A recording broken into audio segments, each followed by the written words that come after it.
Hello everyone. You guys make so many general questions in our comment sections under the videos that from time to time we make a Q&A video. This is one of those.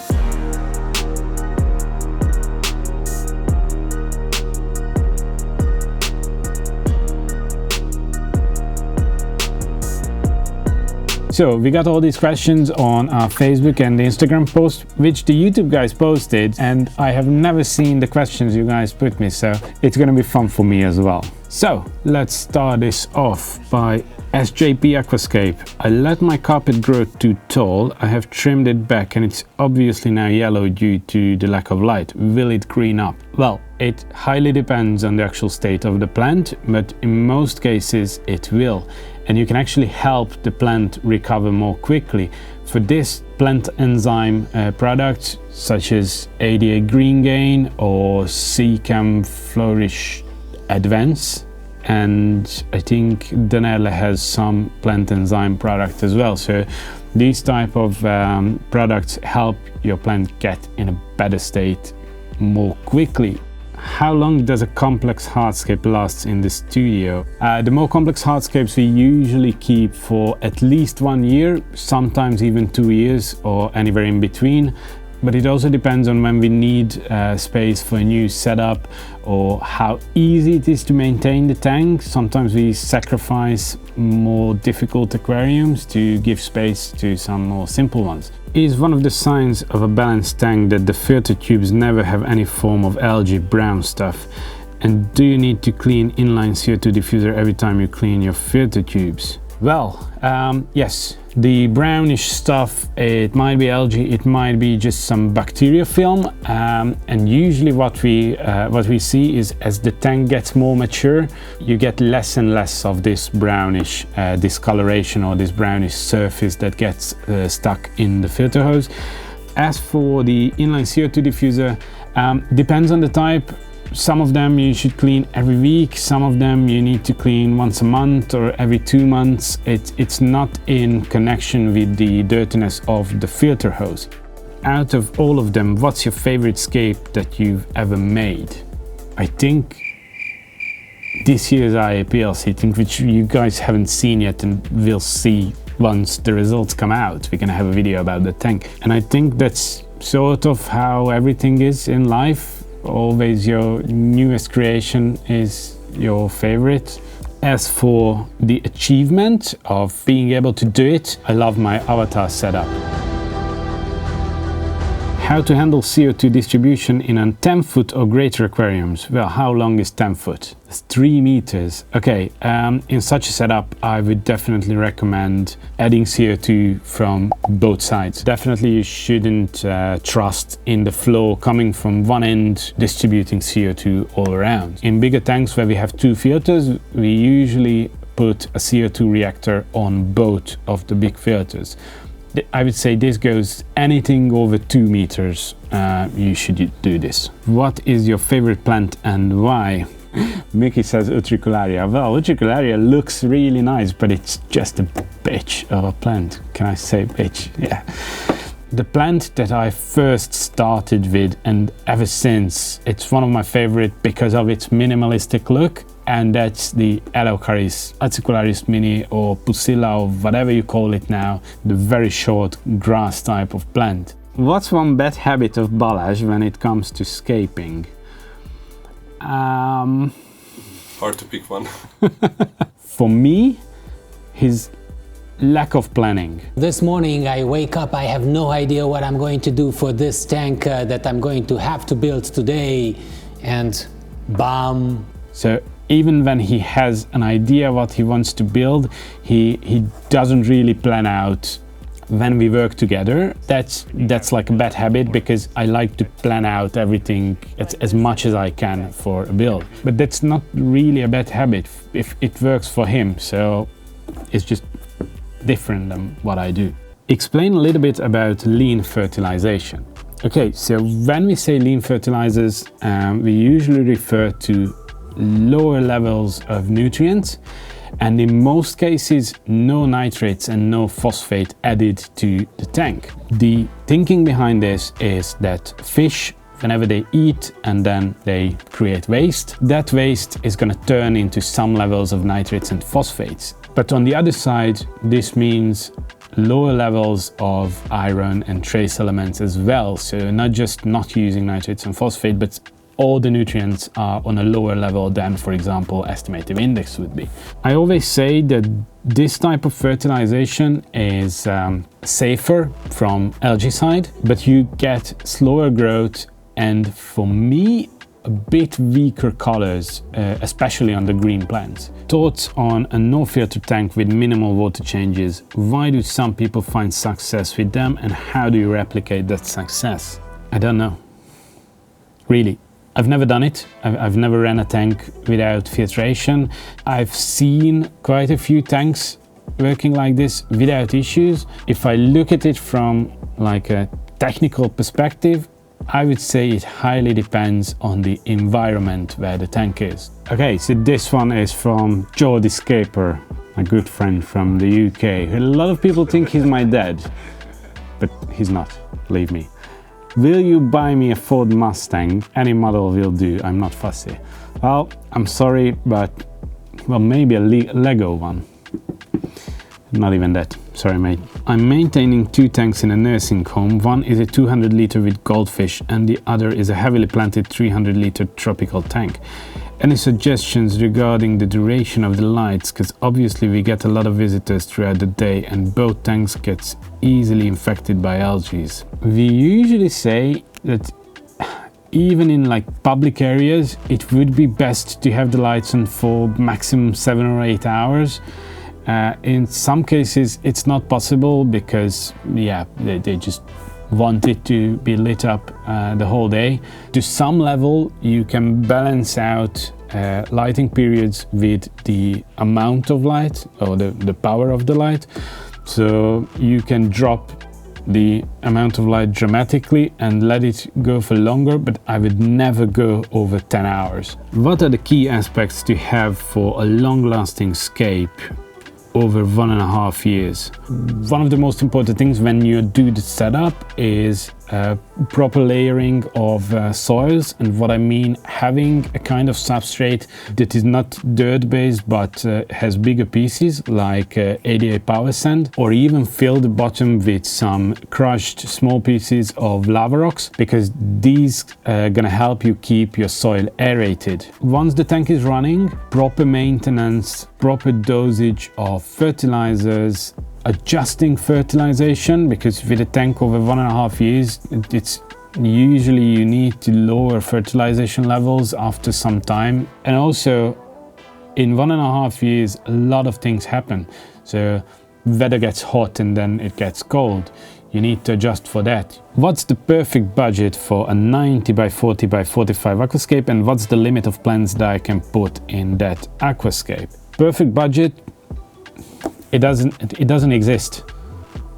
See what your budget is and get the best possible stuff you can on that budget. That's it. Try to measure up if your budget is enough for that size, because if not, and you decide, okay, I'm gonna get a smaller filter, less powerful light or whatever, and then you still want to achieve a certain look and it's not possible, then you're just gonna get frustrated and you're not gonna like this hobby, which should be about relaxation and enjoying what you do. And as for limit of plants, I don't think that exists either. So for example, a 60-piece setup, I've done it with 5 pots of plants and I've done it with 50 pots of plants. I would say the average would be about 15 or 20.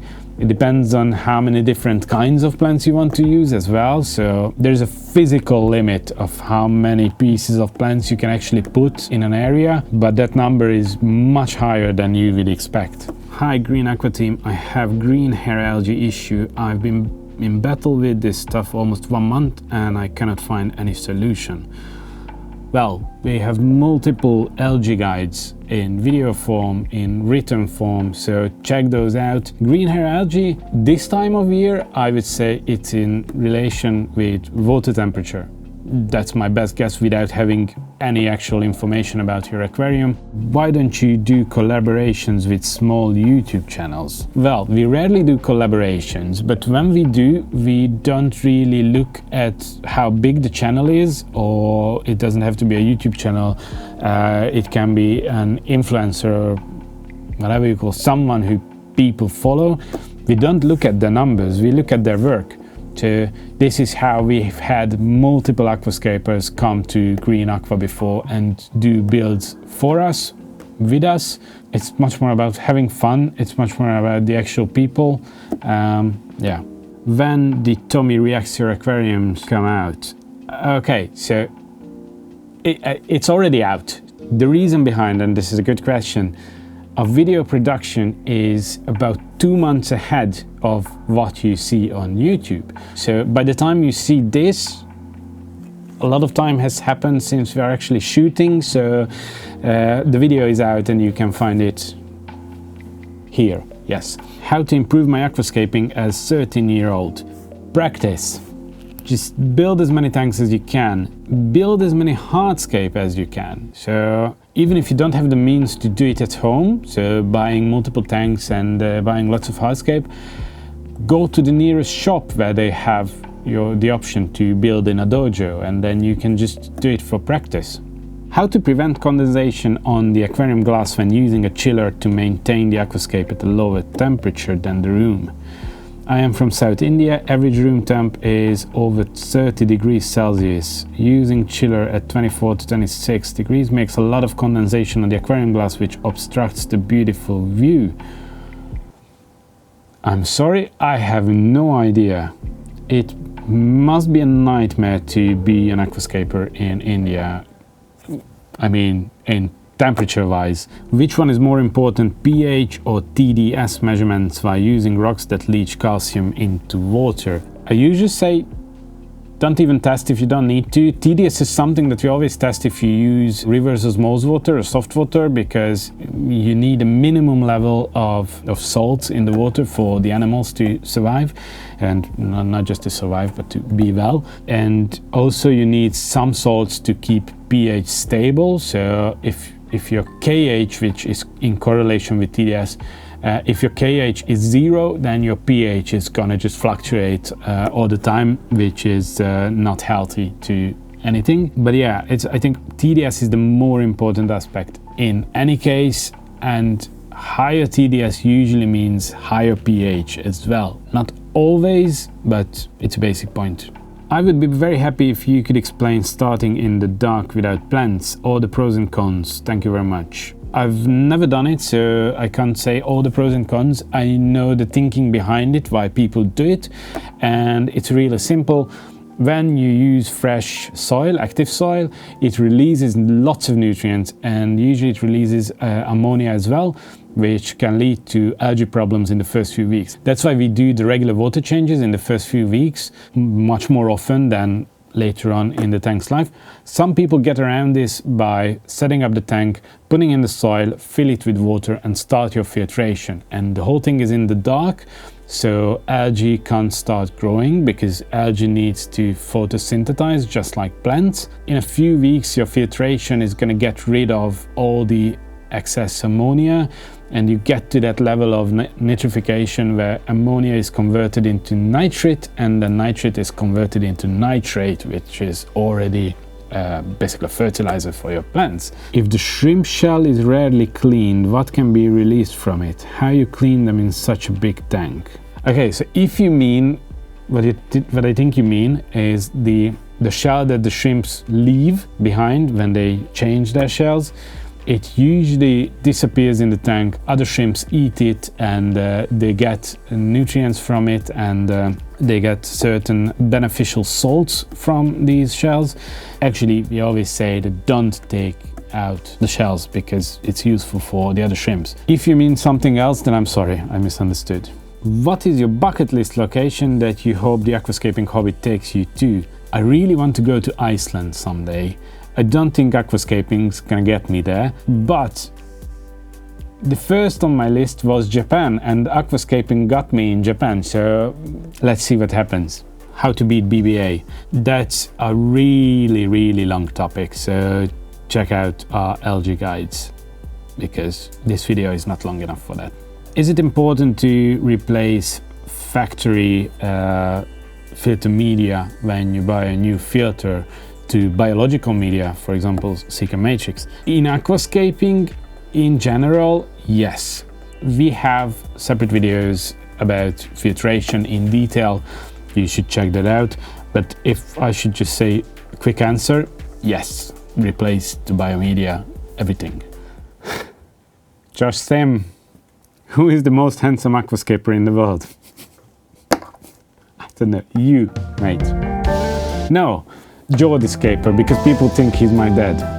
For only shrimp tank without too much hardscape, what products recommend? Soil, filter lamp, etc. What size of aquarium that's enough for breeding? Well, to get into that much detail with exact products, that's not this video. You can find stuff about this on our website. Most breeders I know use 30 liter cubes for shrimp breeding. How do you determine when your aquasoil is depleted and it's time to strip the tank down? Is it possible to clean, regenerate used aquasoil like Amazonia? The first problem when aquasoil gets used or depleted is not actual depletion, so it's not that fact that its beneficial stuff is going away.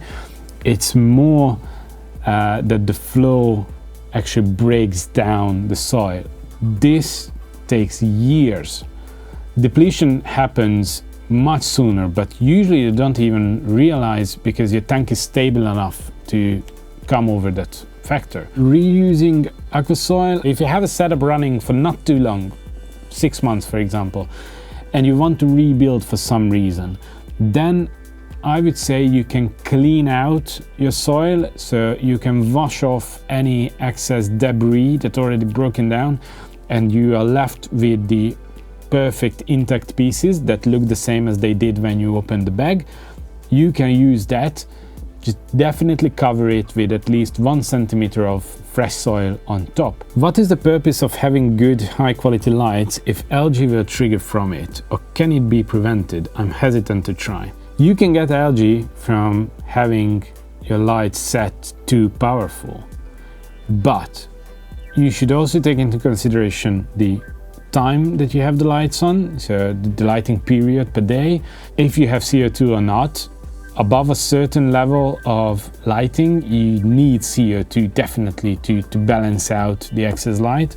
And also a lot of people use powerful lights in a way that they are dimmed down throughout most of the year, and then when they are preparing, for example, for a photo shoot for a contest, they turn up the lights to 100% for just a few days to get their rotalas insanely red, for example.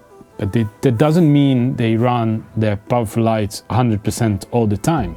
Which glass pipe would you prefer for 30 liter Denali Nano cube? For a cube, either the poppy or the spin type. So anything else usually creates too harsh flow. What is the safest way to set CO2 dosage in an aquarium with fish and a lot of plants? Bubble counter, KH-pH relation, or constant CO2 indicator? The CO2 indicator, we call drop checker, is the best and simplest option. You can get more scientific if there is a reason to do so. If you think that your CO2 level is not good, even though your drop checker color is correct, then you can start measuring different stuff. Bubble counter is not a way to set up dosage. Bubble counter is just to see a physical amount of how much CO2 you actually let go in your tank. What is the relation between phosphate level and GDA, so green dust algae? Is it imperative to add extra phosphate next to active soil where it's disappearing and later that can cause any problems? In a lot of cases, when you have GDA, that suggests that your phosphate level is too low. Not always. You always have to add that. As for the active soil thing, whenever you use active soil, when they are fresh, they usually take up some phosphate. It's different for each soil, and it depends on the amount you use compared to the amount of water next to it. But yeah, active soils can take out a lot of phosphate in the beginning of the tank. I usually recommend patience. You set up your tank, you're gonna have some green dust algae or even green spot algae from the phosphate problem, but it's gonna go away. It's just a matter of a few months. I planted immersed Rotala rotundifolia in my tank. Most of them lost all its leaves, half to the bottom. Is it okay if I cut it half and remove the bottom part and then replant the top part? Do you have a better suggestion? This is actually a good way to do this. So basically you get rid of the middle part that's not nice. You trim the top, save it. You trim it by the soil, take out that middle part, throw it away, and plant back the very top, which is nice. I use superglue to attach bogwood, but in a few days it starts to divide. How can I prevent from this issue? Please advise. You can see it in a lot of our build videos. We use superglue in combination with paper towel, cigarette filters, but some kind of bonding material, exactly because of this reason. Please give a proper review of the Chihiros A2 Max light, and if you have the light over one of the tanks in green aqua, then I would like to see it. Well, we don't really do reviews of products one by one. We have videos about Chihiros lights explaining the difference between them, and we've also used the Chihiros A2 Max on one of the 60 setups before, and I'm sure we can link it here if this is true. Is it a good way to remove algae in the wood by submerging it in water and bleach solution and boil it before putting it in the tank? Bleach can be tricky. You can do this, but you need to make sure that all the bleach is gone from your hardscape before using it again. You can, but wouldn't really recommend. How would you look to scape a 600-gallon aquarium for low maintenance options? Scape-wise, I would say build something that you can definitely work around, so that you can reach every point of the aquarium when it needs to be cleaned. I think a lot of people make mistakes in big aquariums where they put hardscape in a way that they can't actually reach parts of the aquarium. As for low maintenance, I think that's much more reliant on the technical setup you have for the tank. And for this size, I would say build a sump, and if you can, build some kind of automatic water change, because it's gonna be a nightmare otherwise. How do I keep stones clean without using chemicals or scrubbing like an idiot? Well, get your tank in balance.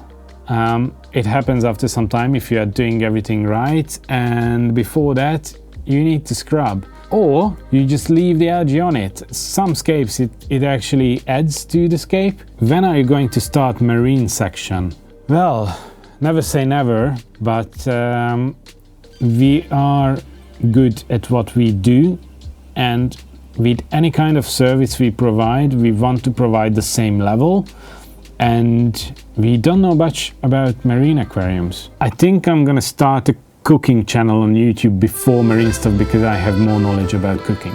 George Farmer, how are you, Tommy? Well, thank you, George. I'm fine, I'm really good, and it's been way too long since we've met last time, so you should come over, shouldn't you? What soap do you use to wash your hands before you get them in the aquarium? Whatever I find in the bathroom. So yeah, just soap, nothing special.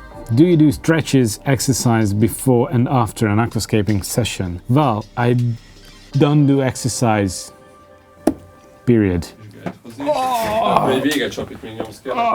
I should actually, especially when I build my bigger Iwagumi layout and I need to lift like 40-50 kilogram stones. My back is bad as it is, so yeah, I should definitely do some stretches, but I'm lazy. How to balance light, CO2 and fertilizers. Watch a lot of our videos and understand the balance. If you get into the topic properly and you know a lot about lights and CO2 and fertilizer, how each of them works, then you understand how balance can be achieved. But this is not something that I could tell you in just one sentence. Could you explain the pros and cons of bottled water, water from our homes, and osmosis water? Greetings from Mexico City. Well, I don't know about the water quality in Mexico City. Like I say, in Hungary, tap water is usually fine. In some areas it's really hard. Bottled water, I've never tried, and there are so many different types. So there are some bottled waters that have really high levels of nutrients in them, which is not good for the aquarium because usually these are not the nutrients we are looking for the plants. But you can buy clean water in a bottle as well. So I'm not really sure which one you mean. You can buy osmosis water or distilled water in a bottle, that's fine. And then osmosis water, it's the best choice, especially if there is any problem with your tap water. So soft water is the best for the plants. You just need to make sure that you remineralize that water to a certain level of salts in it. Would you rather have hands for feet or feet for hands? I don't know. This is something on the internet that I'm not familiar with. This is a general question that people are bothered with. I have no clue. I think this is the perfect time to get to the end of this video. Thank you very much for joining me today. If you want to take part in such videos, then please follow us on our social media because that's where we always give shout outs to any occasion like this. Again, thank you very much. See you next time. Goodbye. Look what I found. Mark, send me your address, mate.